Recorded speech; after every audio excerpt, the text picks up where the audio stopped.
Soyez les bienvenus sur l'assaut Énergie Divine, votre chaîne de guidance, de partage et d'amour. Très heureuse de vous retrouver en cette radieuse journée du lundi 10 août 2020. J'espère que vous allez bien en ce début de semaine, que vous avez passé un bon week-end, que vous avez pu vous régénérer avec ces belles journées très chaudes qu'on a eues. J'espère que vous avez pu en profiter. Aujourd'hui, je voulais vous faire un petit tirage particulier. Pour cela, je vais prendre le tarot hindou. C'est un tirage que j'appelle sensoriel, que je fais généralement comme un petit voyage intérieur lors des périodes de doute, lorsqu'on a la sensation d'être dans une impasse ou lorsqu'on a des décisions très importantes à prendre et pour lesquelles on a besoin de tout son discernement et d'un maximum d'aide. Dans ces cas-là, il semble plus naturel de solliciter l'aide de la providence divine pour nous sortir d'un mauvais pas. Grâce à ce tirage, il va nous indiquer comment frapper à la bonne porte, mais surtout, comment garder en tête que nous pouvons demander de l'aide quand on est prêt à nous aider nous-mêmes. Dans ce tirage, je vais aborder aussi bien les angles positifs que négatifs. Sachez qu'il n'y a ni échec, ni victoire dans ce tirage. Il s'agit surtout de notre capacité à assumer les conséquences de nos actes passés. Pour ce tirage, afin qu'il soit clair, il nous invite à être honnête avec nous-mêmes. Je vais tirer pour cela 5 cartes. La première va nous dire pourquoi est-ce que je souffre. La deuxième va nous dire pourquoi ai-je peur. La troisième va nous indiquer quel est le chemin. La quatrième carte va nous dire suis-je prêt ou prête. Quant à la cinquième carte, va nous dire comment m'aimer. Prêt pour le voyage intérieur? Allez, c'est parti. Je demande à toutes les sources d'amour et de lumière infinie. Merci à tous les guides. Merci à tous les anges. Merci à tous les archanges.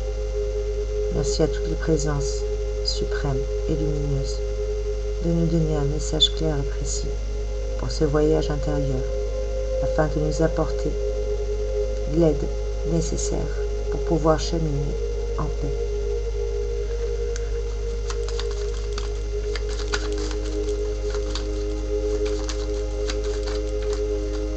Pourquoi je souffre? Amen. La première carte est sortie. De quoi ai-je peur?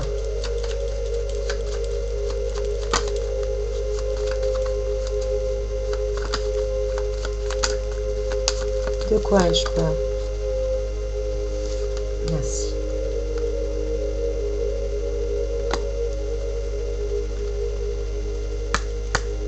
Quel est le chemin?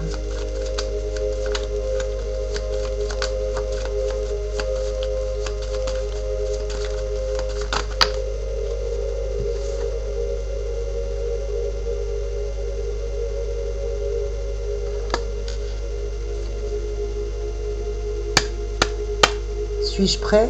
Suis-je prête?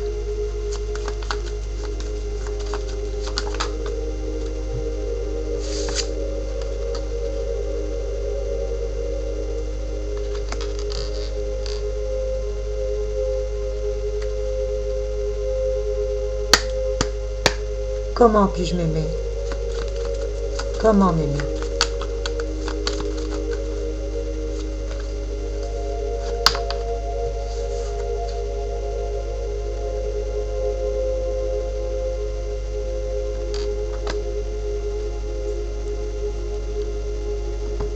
Nous allons tout de suite interpréter ce tirage. Pourquoi je souffre? Nous avons la carte numéro 15, l'esprit voyageur.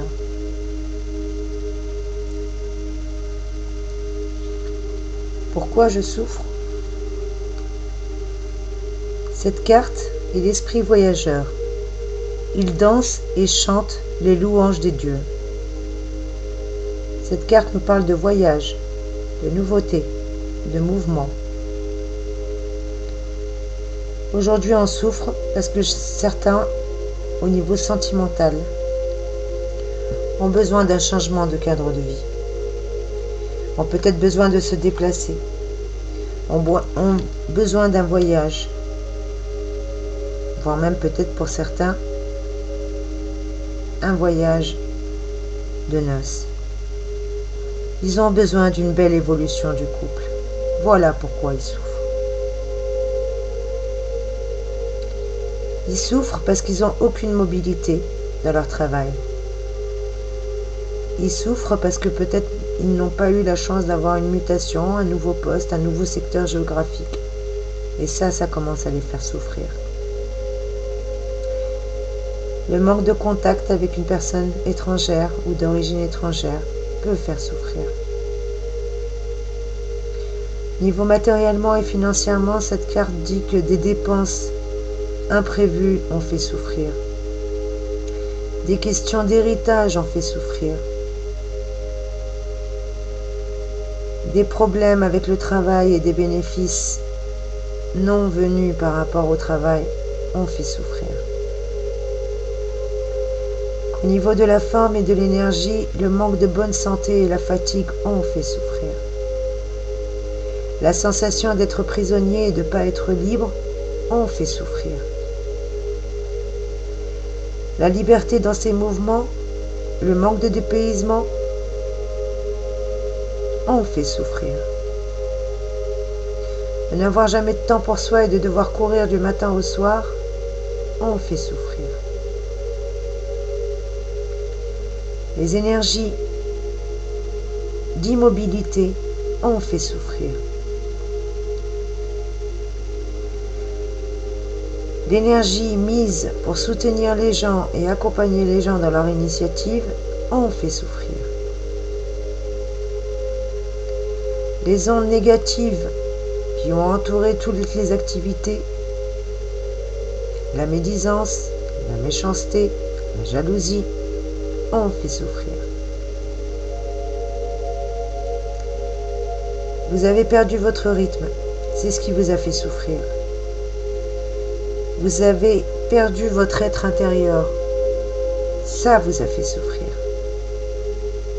Vous avez dû vous adapter à un cadre qui n'était pas le vôtre, ça va fait souffrir.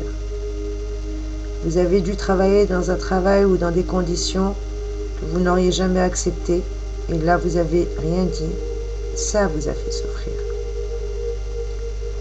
Vous étiez une personne autonome et indépendante, vous avez perdu votre liberté d'action, ça vous a fait souffrir.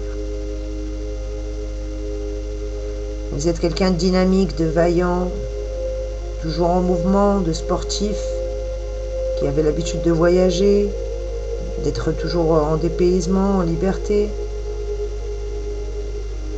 Du jour au lendemain, vous êtes retrouvé coincé. La santé a dépéri. Les mouvements, vous êtes retrouvé coincé ou immobile ou dans l'incapacité de vous déplacer. Vous n'avez pas voyagé depuis très longtemps. Ou en tout cas, vous n'avez pas quitté le territoire français depuis très longtemps. Vous manquez de dépaysement et de vacances.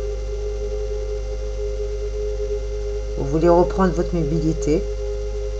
Vous voulez toujours accompagner les initiatives des gens et les soutenir, mais plus de la même façon. Vous voulez des ondes positives qui vont favoriser votre mouvement. Et vous voulez reprendre votre rythme de vie. Voilà ce que cette carte nous dit concernant toutes les souffrances et concernant la question « Pourquoi je souffre aujourd'hui ?» La deuxième carte répond à la question « De quoi ai-je peur ?» Nous avons la carte numéro 10. Ganesh. Magnifique carte.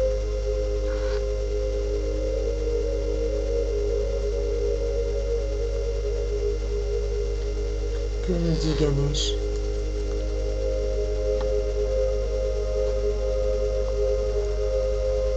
Ganesh est le dieu de la sagesse, de l'intelligence, de l'éducation. Il est le protecteur du foyer.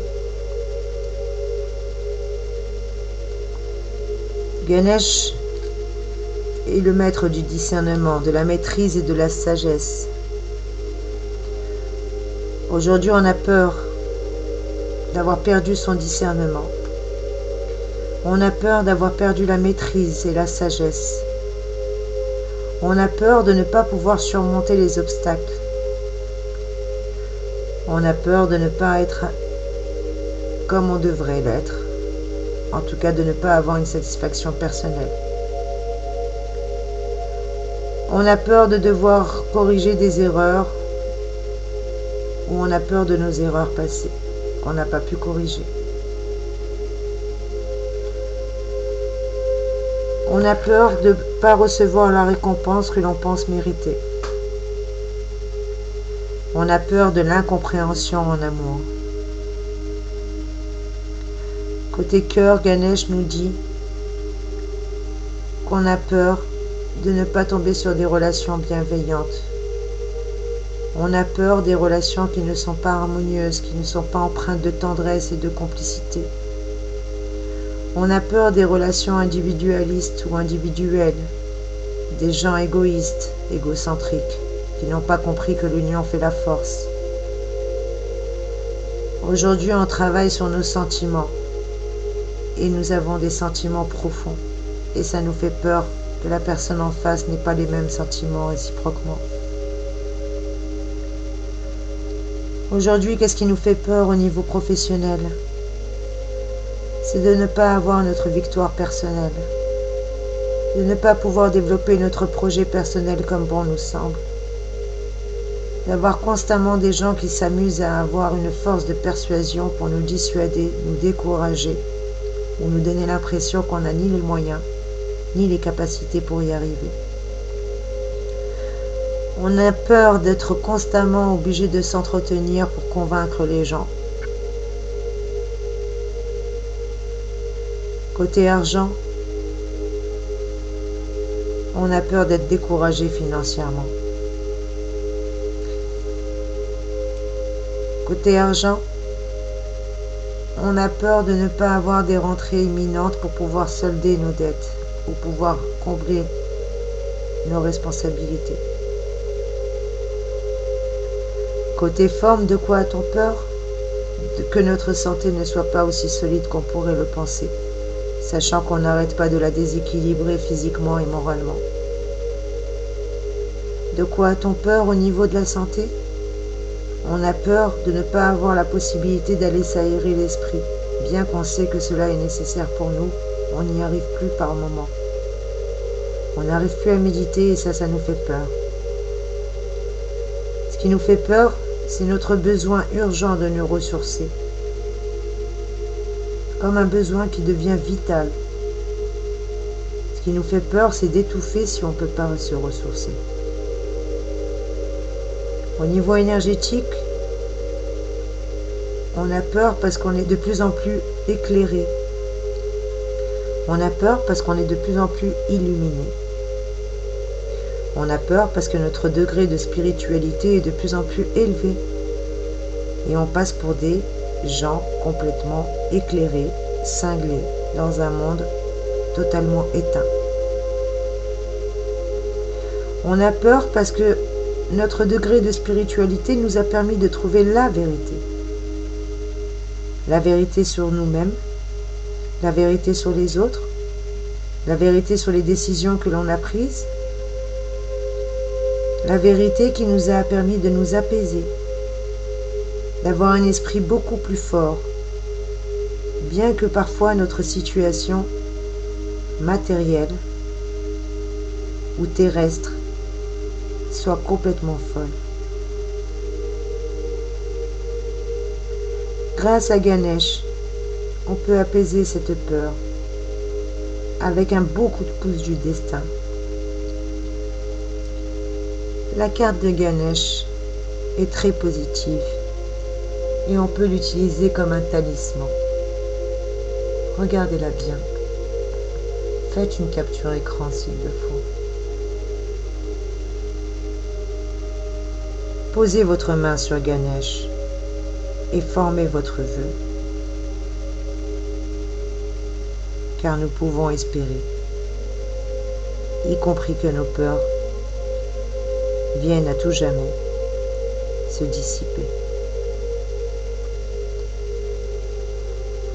Merci Ganesh pour ton magnifique message. Et on continue avec la troisième carte. La carte numéro 22. Le Yoni. Cette carte nous dit quel est le chemin. Quel est le chemin pour notre voyage intérieur?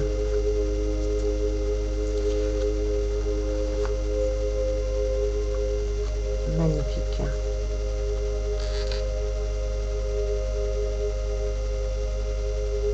Yoni, il est la forme incarnée de Shiva dans son principe féminin. Il parle de féminité, d'émotion, de partage. Voilà ce que nous dit. Il nous dit que notre rôle est déterminant, ou que le rôle d'une femme est déterminant dans notre chemin, dans notre parcours. Qu'une rencontre émouvante et épanouissante nous permet d'aller sur le bon chemin, que nous rencontrerons cette personne et que nous aurons la confirmation que c'est elle. Pour les couples, c'est la confirmation d'un engagement. Une femme avec laquelle on a une entente parfaite, avec laquelle on se sent en famille, avec laquelle on a des satisfactions. Un peu comme une maman, protectrice et maternelle. Au niveau sentimental, si on devait suivre un chemin, ce serait l'influence d'une femme dans l'orientation amoureuse. Pour les hommes, bien entendu, ou pour ceux qui sont attirés par les femmes. En tout cas, une femme va influencer votre orientation amoureuse. Une relation qui sera émouvante va nous permettre de trouver le bon chemin. Comme une maman qui va nous apaiser sûrement sur nos craintes et nous guider avec amour et bienveillance. On nous parle d'une personne avec laquelle on a un lien fusionnel.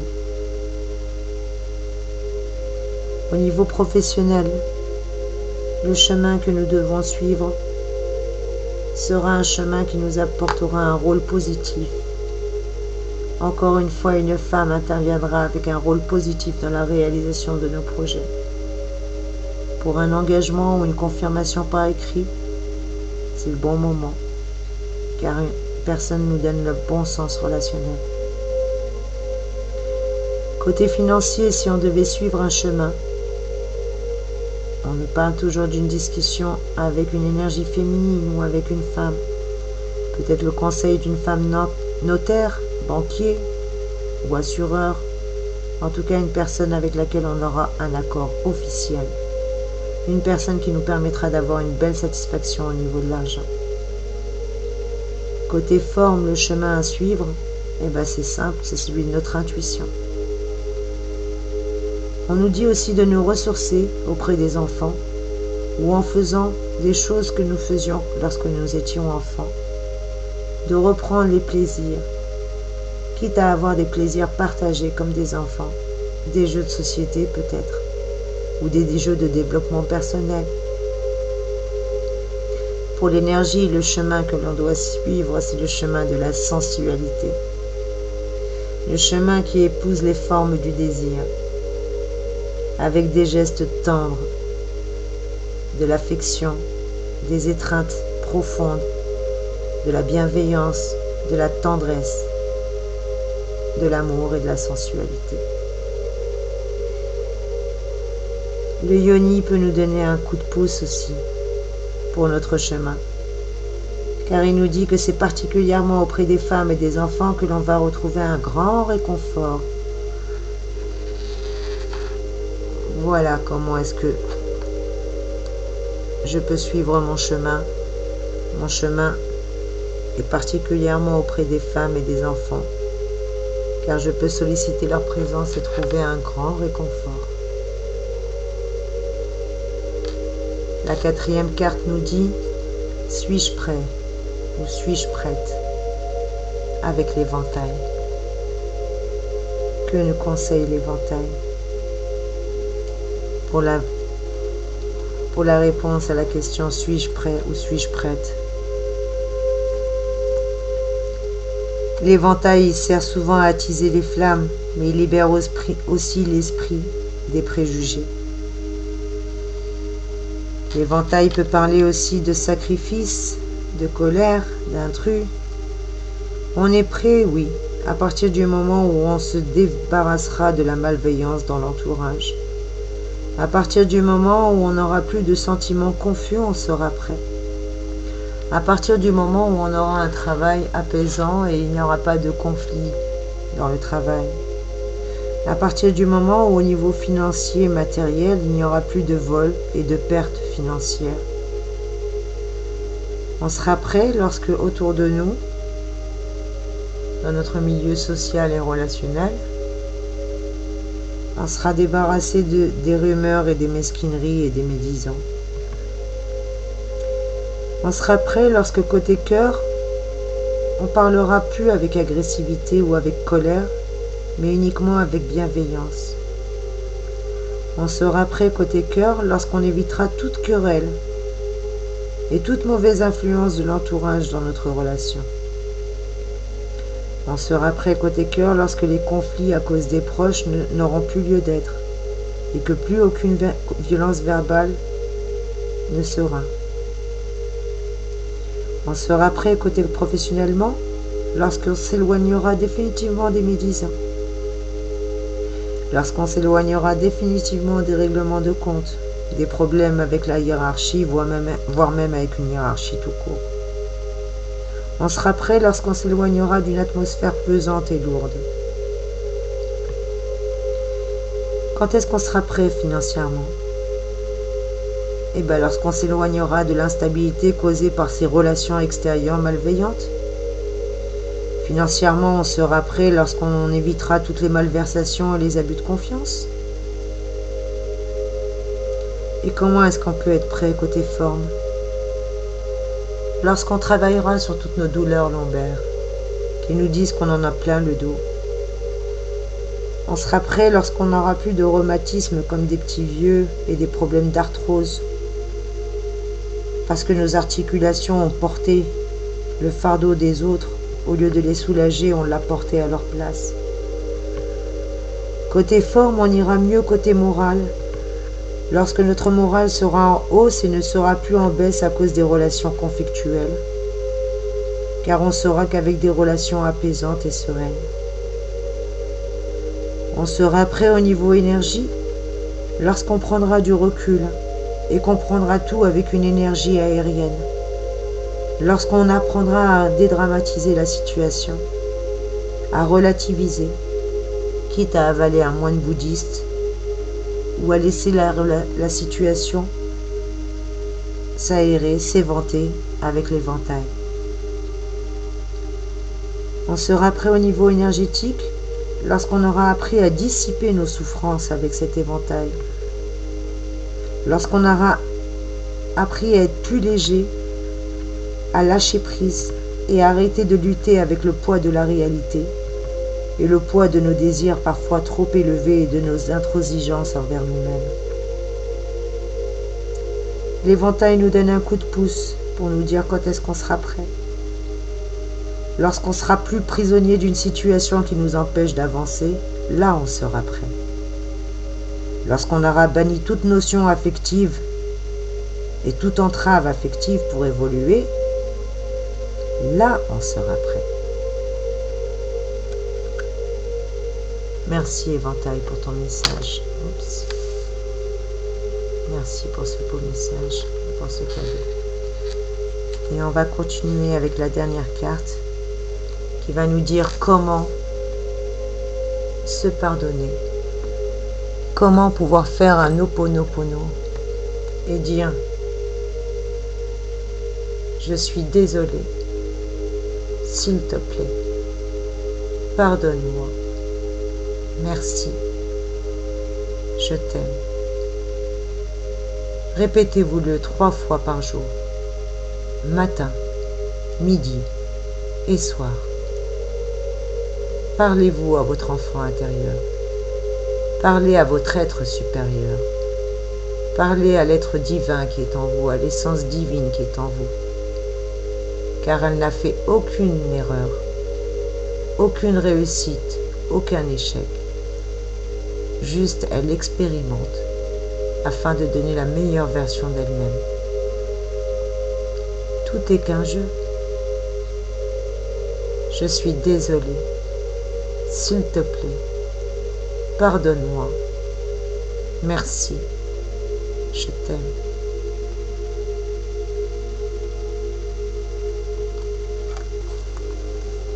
Comment m'aimer?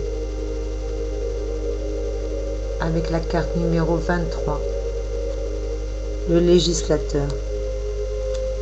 Très très belle carte qu'on va positionner pour nous donner la réponse à notre question. Le législateur de la pensée de Brahma jaillit la loi de l'univers. Comment m'aimer? En étant quelqu'un qui tient mes devoirs, qui garde la gestion de mes affaires, qui laisse personne venir faire autorité ou ingérence. Cette carte nous parle de représentants de la loi, de soins médicaux, de questions administratives, de prêts bancaires, de soucis matériels. Cette carte nous dit comment nous aimer si on a eu des soucis avec la loi. C'est pas grave, pardonnons-nous. Si la loi nous a pardonné, pourquoi être blâmé? Si on fait la politique de l'autruche et qu'on s'aime réellement, eh ben on prend soin de nous. On arrête de ne pas faire les soins médicaux qui nous sont nécessaires. On arrête de jouer l'hypocondriaque qui reste à la maison et qui fait la politique de l'autruche. Si on a des papiers administratifs qui nous cassent la tête, si on veut s'aimer, il faut les solder. Si on a des difficultés financières et qu'on se déteste parce qu'on n'est pas capable de pouvoir subvenir à nos besoins ou qu'on n'est pas capable de faire les plaisirs quand on veut, à qui on veut, comme on veut, si on a des soucis matériels et financiers, on nous parle d'aller remplir les documents nécessaires, de faire tout ce qu'il y a à faire, de mettre de l'ordre, de mettre de la gestion, de mettre du devoir, de l'équité. À partir du moment où on aura tout réglé, à partir du moment où on agira avec les règles du jeu, où on agira en personne responsable, où on assumera nos devoirs, où on gérera nos affaires avec autorité et diplomatie, sans laisser personne faire de l'ingérence, quelle que soit l'autorité à laquelle on devra avoir affaire, que ce soit un dossier administratif, que ce soit un dossier à régler pour la famille ou pour un couple, que ce soit un problème financier, un procès, des impôts, une ordonnance, qu'importe. On ne pourra pas agir comme bon nous semble si nous ne respectons pas les règles du jeu, et encore moins celles qui sont édictées par une personne représentant l'autorité. On doit se soumettre à l'autorité divine, à l'autorité de notre être supérieur. Quand votre petite voix intérieure vous dit « je ne veux pas », faites le contraire et vous verrez tous les déséquilibres que cela engendrera. Et petit à petit, on s'aimera de moins en moins. Si on s'écoute, rien ne nous arrivera, car la pensée jaillit de la loi de l'univers. Et nous sommes essence de l'univers, nous faisons partie de l'univers, nous ne sommes qu'un. Dès lors que nous comprenons cela, nous savons que tout ce que nous faisons a une répercussion, forcément, sur nous, sur notre entourage et sur tout ce qui peut nous toucher de près ou de loin. J'espère que ce tirage aura pu vous aider. N'hésitez pas à liker, à commenter ou à partager et à me dire ce que vous en pensez. Je vous souhaite une agréable et une douce journée. Et on va prendre juste un petit conseil en bibliomancie. Et pour cela, on va prendre les sages paroles du Dalai Lama, présentées par Catherine Barry. Merci à tous les anges, merci à tous les guides, merci à toutes les sources d'amour et de lumière infinie de nous donner un message clair et précis. Et on nous dit, le désir, l'aversion, l'orgueil, la haine, la convoitise, la colère, l'attachement sont autant de manières différentes de manifester notre ego et de les exprimer et les expressions du je. Pardon, je répète.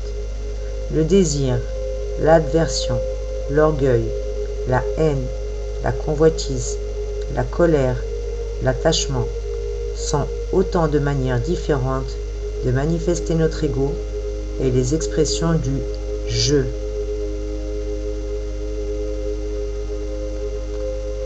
Je prends aussi le message qui est juste au-dessus, je vous le montre. La transformation de l'esprit ne peut reposer sur une simple connaissance intellectuelle. Elle implique de se former dans un même temps à la pratique et à la discipline. Elles sont les conditions nécessaires et indispensables pour que de cette transformation naisse la paix intérieure. La transformation de l'esprit ne peut reposer sur une simple connaissance intellectuelle. Elle implique de se former dans un même temps à la pratique et à la discipline. Elles sont les conditions nécessaires et indispensables pour que de cette transformation naisse la paix intérieure. Voilà mes chers amis, j'espère que ce message aura pu vous aider.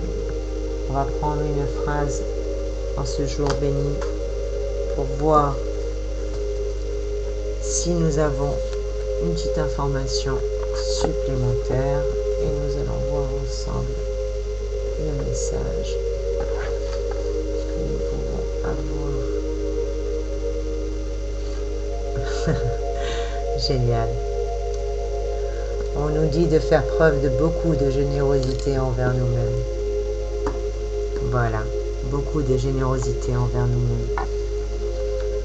Excusez-moi si ce tirage a été un petit peu particulier, un petit peu cafouillis. Je pense que certaines personnes d'entre nous en avaient besoin, et peut-être moi la première. Donc j'espère qu'il vous aura parlé. N'hésitez pas à liker, à partager, à me dire ce que vous avez pensé de ce tirage. Je vous fais des gros bisous, je vous souhaite une très très belle journée. Et n'oubliez pas d'avoir beaucoup de générosité envers vous-même.